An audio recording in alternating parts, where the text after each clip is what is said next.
Hey there, everybody. Robert Taylor with Wonderscape Creations, continuing on with our Narrative Pro series, specifically still within the dialogue. So, in this episode, we are going to go over some organization tips before we continue on with the few remaining things, because we are done with the larger dialogue. Now, obviously, this isn't very unruly or unwieldy, at least not so much so as this one was. Um, and even Luca's tends to be a little bulky. It's even notated right here. Now, you may be wondering how I did this. So it goes and jumps around. Luca has the example of how it works. So I've gone ahead and done that in my testing, and I'm going to show you guys how to do it now.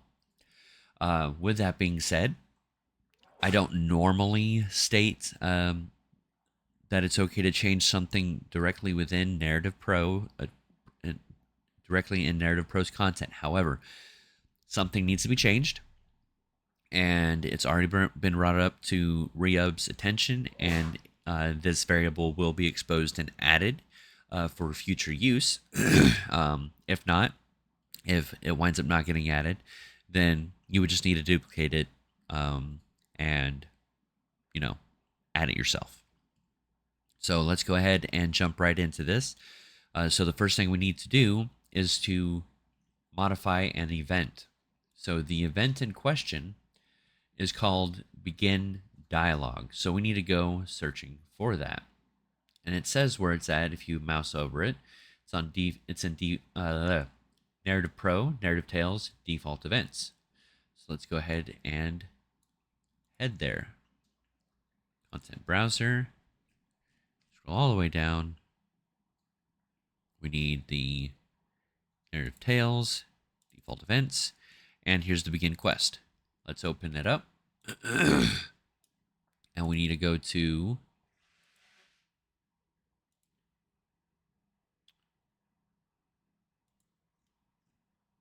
second. I feel like there's something missing here. Let me find it.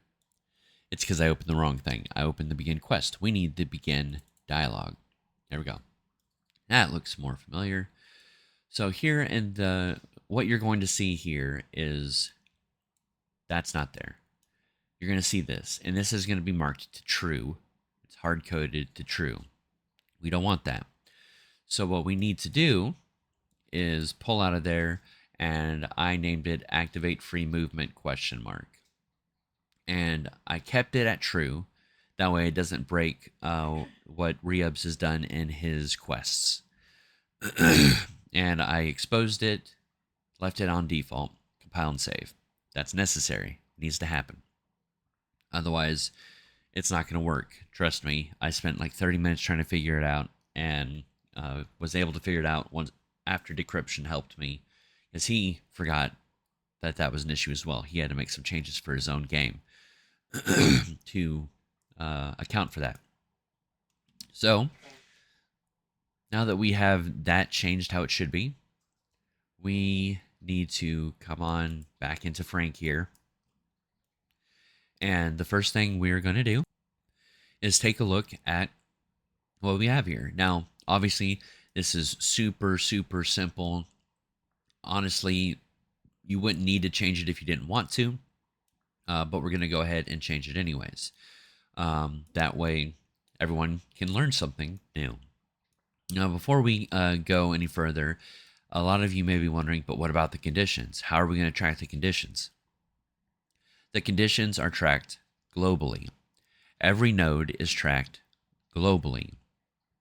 So that means you can have in your conditions, say you asked this random NPC how they know Jezebel, and they answer the question. Fantastic. Now you have this information. Now, when you go back, when you go and see Jezebel, and you see an optional dialogue that plays at that information that you just gained. So, say the NPC said that Jezebel loved cats, and Now you're hinting towards, well, maybe do you want to go and see cats? How did you know that I like cats?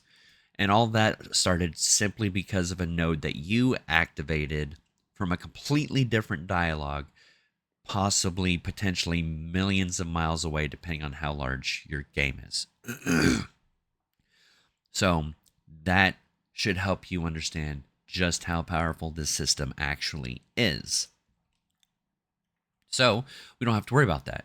So let's go ahead and let's open up our content drawer. We need to go all the way to where, you know what, let's just search for it this way. There we go. To where Frank is at. We have our general dialogue here, and this is where it's going to stay. And I'm going to go ahead and me personally, I'm going to duplicate it for the sake of time. You don't have to, because you can copy paste stuff. No, I don't think you can copy paste. Duplicate may be the only way you can do it this way quickly. And I'm going to do introduction.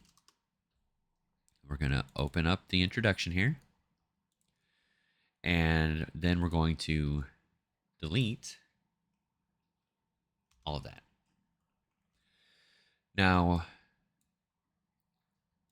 I'm going to come over here, go to events, search for begin dialogue, look for the defaults, activate free movement. We do not want that to be started. A start from ID, that way if we want to start at a specific spot, we can.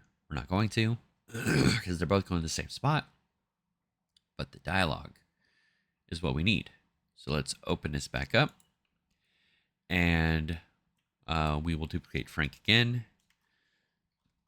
And name this Frank underscore player options.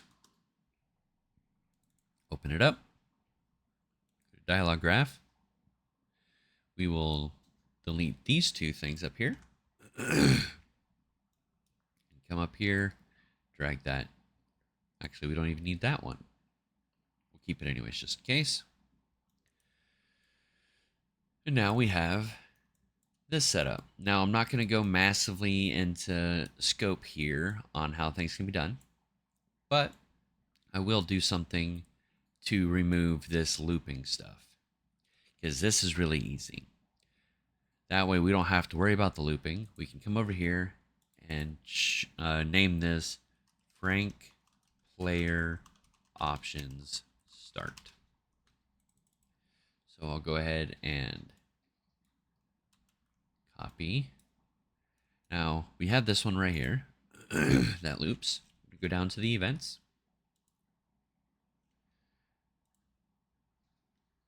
And we come over here to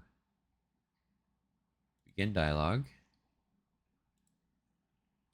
defaults, uncheck that, start ID, we go right here,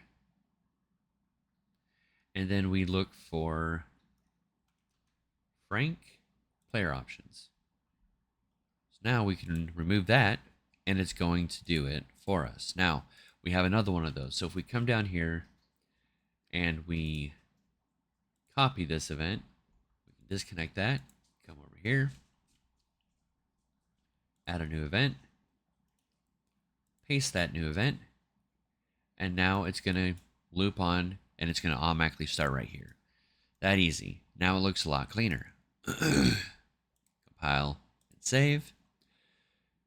Now, when we come over here to Frank introduction, come down here to events, Frank player options. Again, let's copy this. We come over here, add a new event, and paste that in. Now, we need to go to our Frank here. And we need to, instead of having just straight up Frank in there, Frank introduction. Hit save. Now, you will see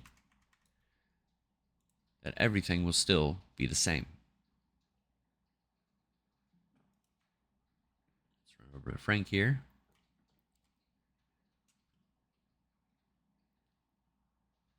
Is your head slippery when wet?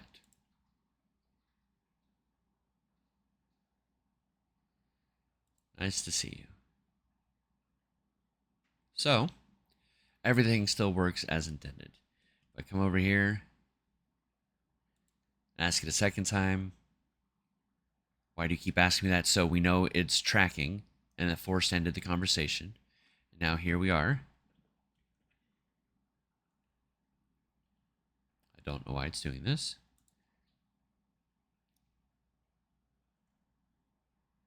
Yeah, every time. Come over here.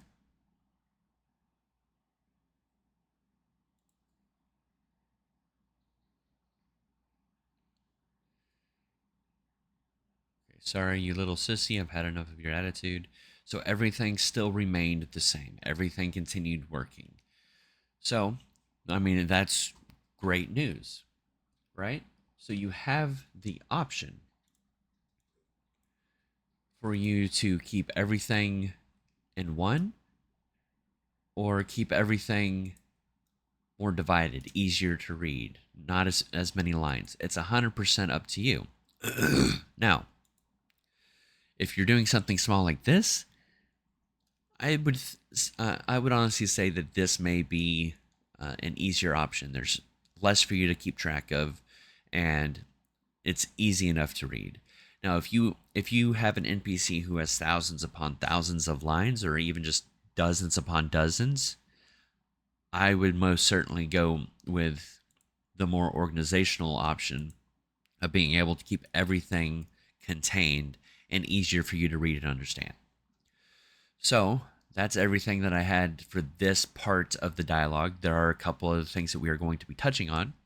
The last thing that I want to show you, because I was looking for this forever and saw it uh, just in between this video and the last video. If we go in here to project settings, and we come in here to the narrative dialogue gameplay, you have enable vertical writing.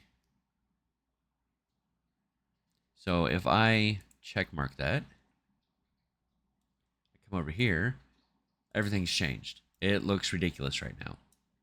That's because everything is now how it was before. This is what I was looking for because this is the layout I myself prefer. Just trying to clean up my mess here. So if you're wanting it this way, you can have it this way. But as you can see, it certainly requires a little bit of cleaning up to make it continue that way. But this way, if you're like me and you have a very long monitor, we now have more space to see everything we're working at. Now, yes, that means now I'm going to need to go through and fix all of these, which I'm going to before the next episode. But now you know a little bit more about some of the features that the dialogue has. So I will see you in the next episode, and we're going to make the our players say things dependent on certain situations. Thanks for watching.